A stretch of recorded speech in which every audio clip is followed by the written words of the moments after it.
আসসালামু আলাইকুম রহমতুল্লাহ। প্রিয় ভাইরা, সংসদে প্রবাসী কল্যাণ মন্ত্রণালয় থেকে বা শ্রম মন্ত্রণালয়ের অধীনে যে বিলটি পাশ হলো, প্রবাসীদের জন্য এরকমের প্রতারণা না করলেই পারতেন। আমি একজন প্রবাসী হিসেবে এই জিনিসটা আমি আমি মেনে নিতে পারবো না। আমাকে আপনি জেলবন্দি করুন, কারাবন্দি করুন, ফাঁসি দেন, যেটাই হোক, হতে পারে। আমি 2022 সালে যখন আমি প্রবাসে আসি, আমাকে 4 লক্ষ টাকা ওখানে দালালকে দিয়ে আসতে হয়। আসার পরে আমি যে ট্র্যাপে পড়ি, সেই ট্র্যাপ থেকে আমাকে বের হওয়ার জন্য, এখানে সেটেল হওয়ার জন্য আমাকে আরও বাংলাদেশি টাকার প্রায় 8.5 লাখ টাকার মতন খরচ করতে হয়, আমাকে পে করতে হয়েছে। তাহলে 8.5 লাখ আর 4 লাখ কত গেল? 12.5 লাখ। 12.5 লাখ টাকা একজন প্রবাসী, আমার মতন একজন প্রবাস শ্রমিক, সে যদি 12.5 লাখ টাকার মতন একটা প্রতারণার ফাঁদে পড়ে, ট্র্যাপে পড়ে, আর আমি যদি মামলা করি, আমি যদি ওই দালালের এগেনিস্টে যাই, আমি সর্বোচ্চ ভর্তুকি হিসেবে পাবো মাত্র 2 লাখ। মানে এটা এটা কেমন বিচার? এই বিচারটা কি বিচার? বিলটা উপস্থাপন করছেন নুরুল হক নূর। নুরুল হক নূরকে আমি চিনি। তার যখন তারা রাষ্ট্রচিন্তা জোনায়েদ সাকির অফিসে যখন তার অফিস ছিল, তখন থেকে আমি তাকে চিনি। আমি তার 2টো মিটিং দেখার পরে আমি আর তার অফিসে যাইনি। আমি সেখানে তার যে মতাদর্শ আমার পছন্দ হয়নি। আপনারা জানেন, এবছর নির্বাচনে আমি জামাতকে সমর্থন করেছি। তারপর আমি জামাতকে সমর্থন করার পরও আমি জামাতের অনেক সমালোচনাও করি। আমার যে ব্যক্তিগত রাজনীতি, সেই রাজনীতির সাথে প্রায় 60 কি 70% মিল জামাতের মধ্যে পাই, আর বাকি দলগুলোর মধ্যে 10% 20% নাই। তো এই জন্য আমি পাই না, আমি কাউকে এভাবে সমর্থন করতে পারি না। আমি বিএনপিকে অনেক পছন্দ করতাম, এখন করতে পারি না। বেগম জিয়ার রাজনীতি বিএনপিতে নাই। থাকলে আজকে এই বিল কিভাবে পাশ হয়? মানুষের সাথে, জনগণের সাথে এরকম প্রতারণা করার তো কোনো দরকার নেই। আপনি বিল করেন না, কোনো কিছুই করার দরকার নাই। কিন্তু এই যে জিনিসটা করলে, এটা ভাঙতে, এটার পরিবর্তন আনতে এই জনগণের আবারও 24-এর মতো রক্ত দিতে হবে। কি করতে হবে?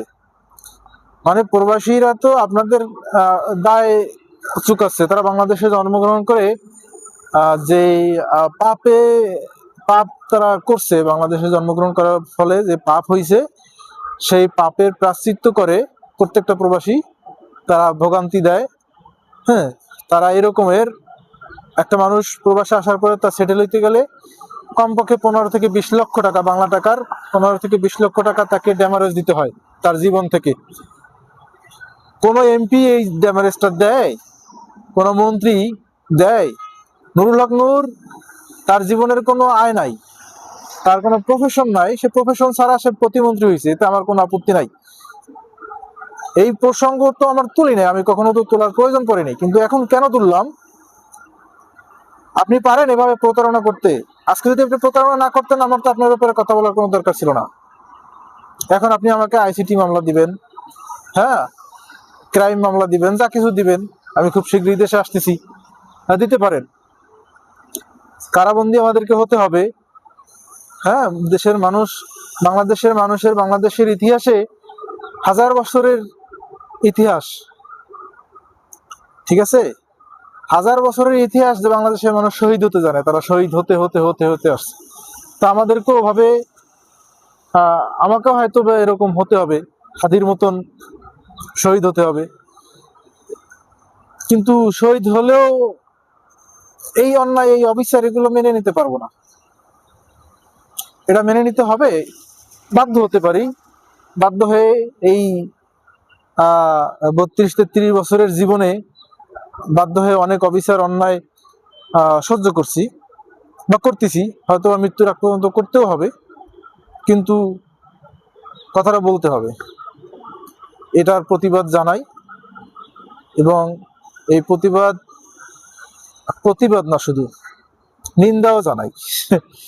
নিন্দার প্রতিবাদ প্রতিবাদ তো বাংলাদেশের প্রেক্ষাপটে এখন খুবই মানে ডাল ভাত হয়ে গেছে। কিন্তু জিনিসটা যদি আপনাদের লজ্জা থাকে, তাহলে অন্ততপক্ষে জনগণের সাথে, প্রবাসীদের সাথে এই প্রতারণা করেন না, এগুলো বন্ধ করেন।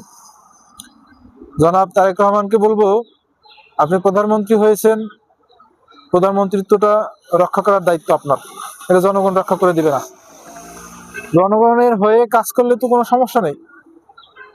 আপনার মায়ের প্রতি, বেগম জিয়ার প্রতি আমাদের শ্রদ্ধা ভালোবাসা আছে কেন? তার কতগুলো কাজ নিয়ে আমরা প্রশংসা করি। তার মধ্যে প্রথম হচ্ছে তিনি ভারত বিরোধী একজন মানুষ ছিলেন। আপনি কতটুকু হতে পারছেন বা পারবেন ভবিষ্যতে সেটা জানি না, কিন্তু জনগণ কি চায় আসলে এটা বোঝার চেষ্টা করুন।